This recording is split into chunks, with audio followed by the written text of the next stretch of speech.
the finish surfaces as well. What I'd like to do now is just to recap, first of all of the new features, and then answer any questions anyone might have about the new features that we've shown you as well today.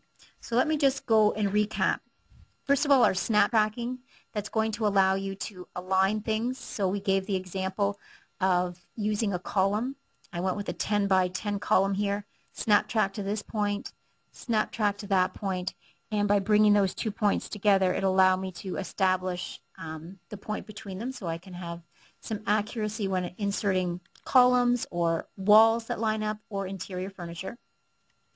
We took a look at the catalog manager, which now has a more graphical look where you can look at all of the elements that are inserted, and you can also globally update elements together in the element manager as well.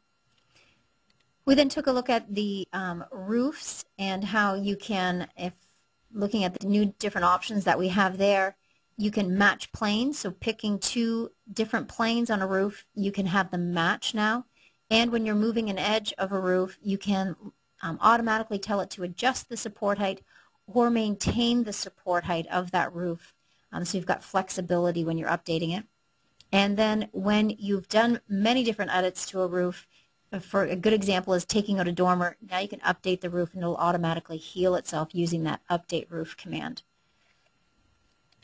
Another great feature of the new version 6 is the generate quote. That'll be a huge feature for a lot of you that are generating quotes within Envisioneer. Now you've got the ability to add markup, margin, retail pricing, taxes and discounts, and update prices, which I think will be huge for a number of you using these SKU numbers and having this all relate to your point of sale systems. And then just being able to generate your own custom reports within the software, quotes by phase, a total price, having your pull lists going out to your manufacturers. And again, all of these different reports that you're seeing here are all customizable so that you can have the exact information that you'd like it to have appear in that quote as well. And of course, the big new feature of version 6 is just having those smart views. Insert smart views, having them globally update to reflect any changes that you've made in the model, being able to go within inside that block that you've created, that view of your model, and make edits to it as well is just a huge feature in itself.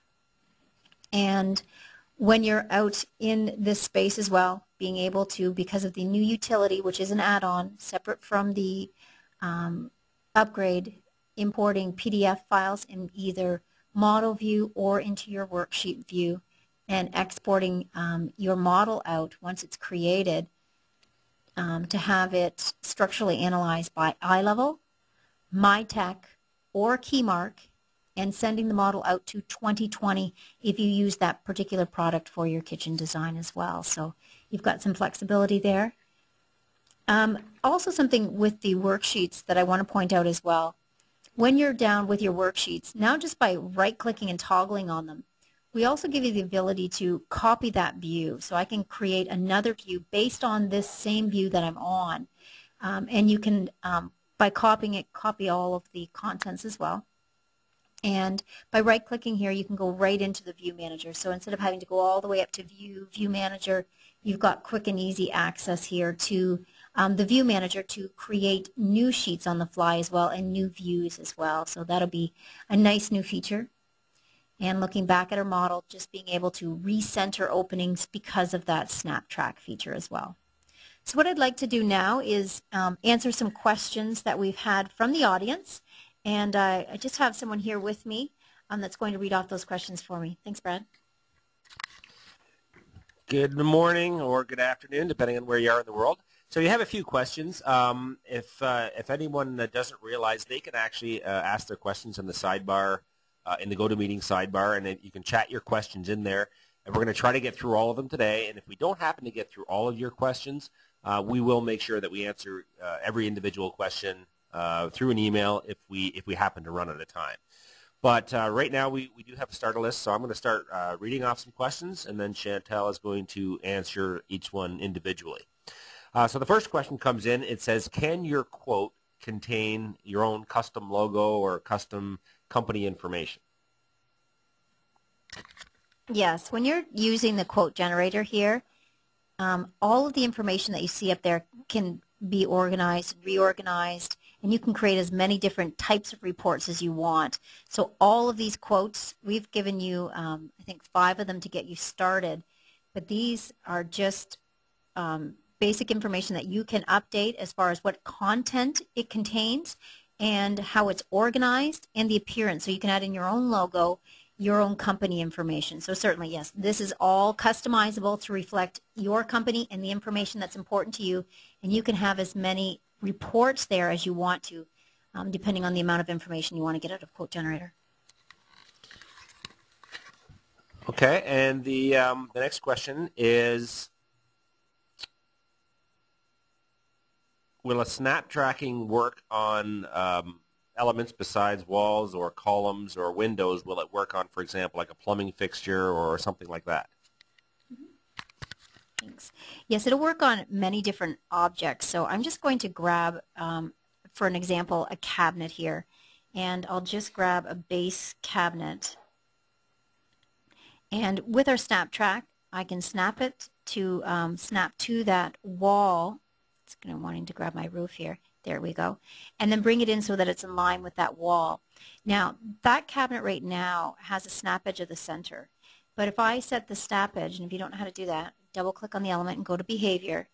If I would have set it to one side, so when it's going through and snap tracking to that cabinet, that edge could have been in line with that snap track line as well. So yes, elements can be aligned using that snap track. Plumbing would be the same, cabinets, furniture, they can all be aligned using the snap track. Okay, the next question is, can the staggering of the blocking and the framing configurations actually be saved in your catalog? Yes. If I come up here to Settings and Building Locations, you'll notice the last column there that I have to the right is Framing Options. And that's where I can set all of my default framing information per location. Building location information is saved at the template level. So if you create your own custom template, you can have it retain all of the building location information, including your framing options. So if you came in here, you see that I have infill configuration.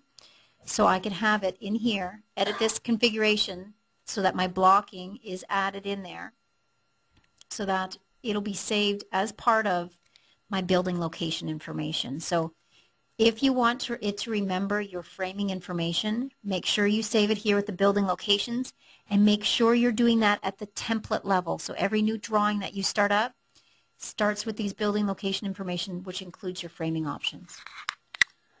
Okay, the next question is, can you modify the blocking to use for steel, for example, for like a continuous steel channel? That's a good one. Yes, when you're looking at the framing options, there's nothing said here that this all has to be done in wood construction. If I edit this and I'm looking at my blocking as an example, right now it's using the same type of member that I've set up for whatever wall that I'm going to be using. So if I'm using a 2x6 spruce as an example, or yellow pine, whatever you happen to be using, for the wall, it's going to use that same element for my blocking. But just by clicking here, I can go out to the member library.